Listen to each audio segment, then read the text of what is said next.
I'm using the endoscopic instrument.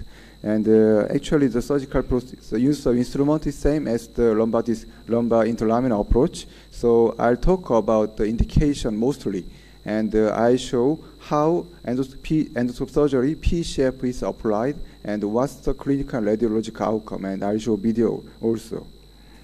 This is my disclosure. And I want to show you the usefulness of the post-endocervical discectomy foraminotomy for patients with unilateral radiculopathy due to disc herniation or foraminal stenosis. And the precondition is that the patient should have the minimal degeneration at the operative segment.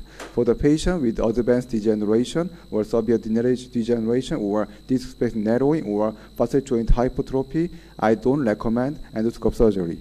And for patients with cervical myelopathy, I also don't recommend endoscopic surgery. In such case, as you hear, anti-oblique cervical corpectomy or post-laminoplasty may be appropriate. I briefly review the result of the anterior cervical disc fusion and artificial disc replacement. I show clinical outcome and surgical techniques thereafter. And lastly, I want to show because the PCF is motion preserving surgery, I want to discuss about the three components of cervical motion. Look at this patient. This patient has a C5-6 disc herniation on the right side, and cervical spine is kyphosed. In such case, we have to address his radiculopathy and cervical curvature at the same time. But his symptom is mostly radiculopathy. So you may consider anti-cervical HDF first. But when you consider his young age, artificial disc replacement may be another option. However, both two approaches, you have to use actually anterior neck scar is unavoidable.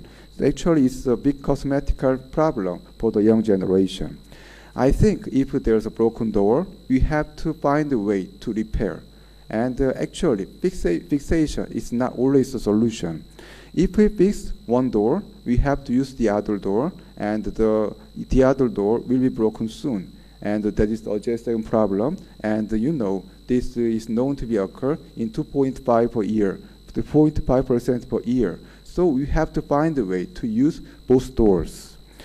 That we have to think about the motion preserving surgery. The most common one is artificial disc replacement. However, you know that the heterotopy ossification and less cervical motion is reported, and actually in one paper, heterotopy ossification is known to be occur in 2/3 of patients after when you follow the patient more than 3 years. So, actually, as I mentioned, we have to appreciate the posterior open foraminotomy. Actually, it is a retrospective study. It's a well-designed retrospective study, and a propensity-matched cohort analysis was performed, and the reoperation rate was not different. However, actually, there's some difference. Reoperation rate was slightly higher after open foraminotomy compared to the HDF. And another issue is cervical kyphosis. As I showed at the first case, if the patient has kyphosis, when you do posterior approach, kyphosis may be progressed. In such case, we have to consider corrective surgery. And this is well reported in the previous paper. And after cervical foraminotomy, open foraminotomy, progression of kyphosis is occurred in 20% of cases. And the risk factor was old age and preoperative cervical lordosis less than 10 degrees. So I used this 10 degrees as a cutoff to divide the patient, and I analyzed clinical radiological data by using the cutoff point. This is the main surgical technique of the cervical endoscopic discectomy, endoscopic foraminotomy. Actually, this is inferior marginal lamina, superior marginal lamina, and this is starting for facet joint. I call this as a V point. If you find this point with the endoscope, you can enlarge the foramen to the cranial, lateral, and the caudal. and the necessary amount is about 3 and 4 millimeter. In case of foraminal stenosis, 5 or 6 millimeter may be necessary. Because of the visual magnification and illumination, we can minimize the removal of facet joint. When you are doing the open foraminotomy, actually 1/3 or half of the facet joint is removed as routine fashion. But if we are doing endoscope surgery, because of magnification, you can minimize the injury of the facet joint. So my result shows that the facet removal is less than 10% of the original size. In addition to the less trauma to the facet joint, most injury can be minimized by doing endoscope surgery. That is the big advantage of the PCF, and I think because of those less traumatization, the radiological and clinical outcome may be different from the previous open foraminotomy. I think the main concept of the minimal invasive spine surgery is not minimal incision, but it is the preservation of the normal anatomical structure. And we have to obtain a comparable clinical and radiological outcome compared to the conventional surgery, and the complication should be minimized. Look at this patient again.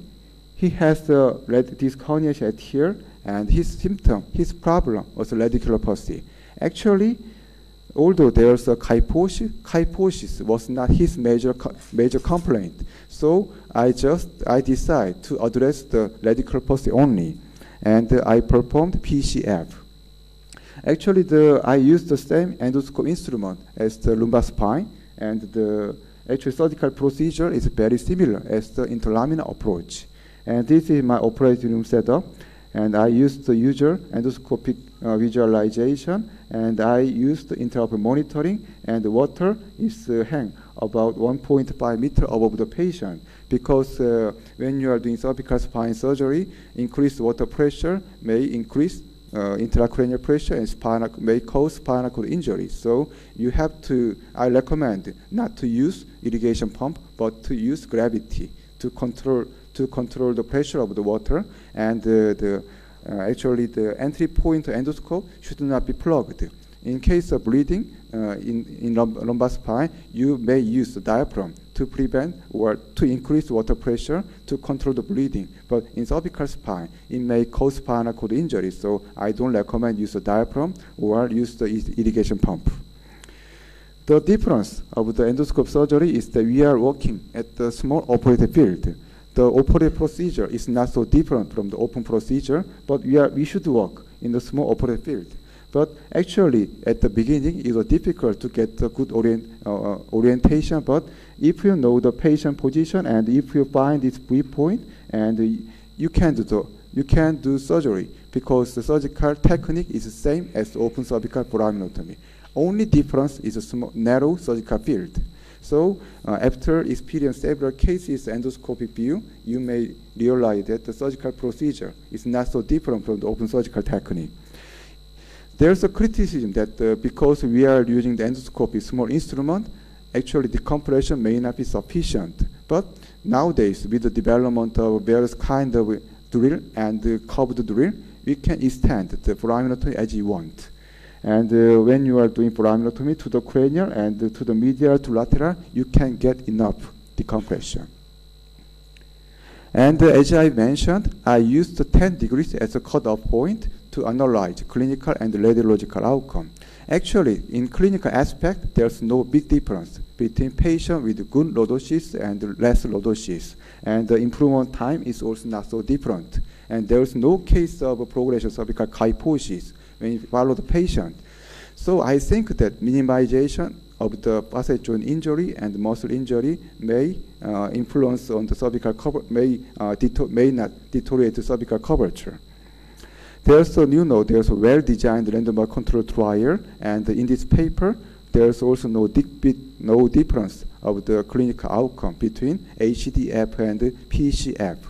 And there's no case of instability or kyphosis after endoscope surgery. It's very encouraging result compared to the open foraminotomy. And as I mentioned, there's a criticism about insufficient decompression. So some surgeons recommend not to apply endoscope surgery if the patient have a weakness. But I found out that the patient with the mild weakness, their weakness can be improved more than 90% of cases during the 1 year follow-up. And even for the patient with severe weakness, their weakness can be improved within 2 years, and success rate is more than 92%. However, normalization is not achieved in 1/3 of patients. Actually, this figure is not inferior to the traditional HDF ADR or open foraminotomy because the patient is operated too late. I think because of that, the patient weakness cannot be recovered fully.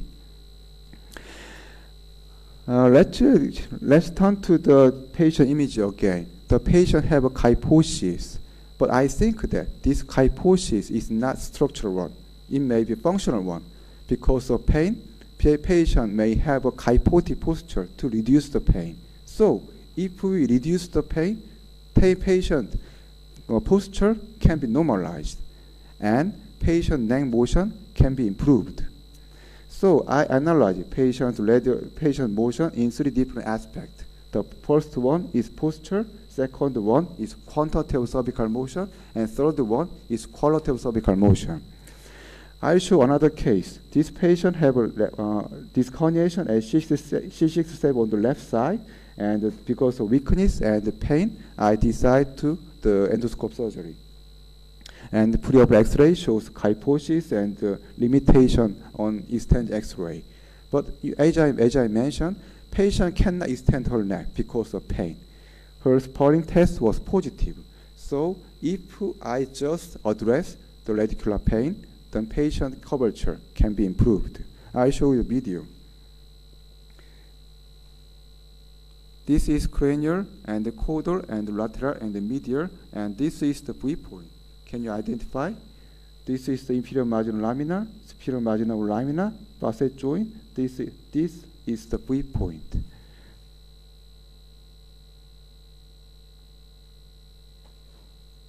And by using the conventional endoscopic drill, I started the foraminotomy like this way, to the cranial, to the lateral and the medial, and by using the dissector and the kerrison, I enlarged the foraminotomy, and the ligament flavum is resected. Then double root and sacral sac is identified, and the rupture disc is identified. I took out the disc fragment by using the grasper. And this is rupture fragment. And this is post-operative MR image. Shows the size of foraminotomy and discectomy was performed. This image was taken 3 months after operation. I did not do instrumentation, but cervical curvature is nearly normal in neutral X-ray, and dramatic change was occurred in extend X-ray. This is not incidental finding. I observed a similar phenomenon in many patients. So I analyzed radiological data in 3 different aspects. Actually, it is motion preserving surgery, but if the motion is not good, or if there's abnormal motion or painful motion, actually this is not a good motion preserving surgery. Regarding posture, as I said, I broke down patient into the cervical lateral lordosis and gun lordosis, and this is pre-operative, post-op X-ray.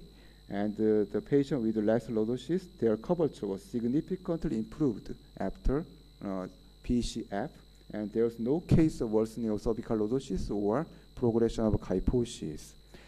Regarding quantity of cervical motion, neutral, this shows patient with lateral lordosis and patient with gun lordosis.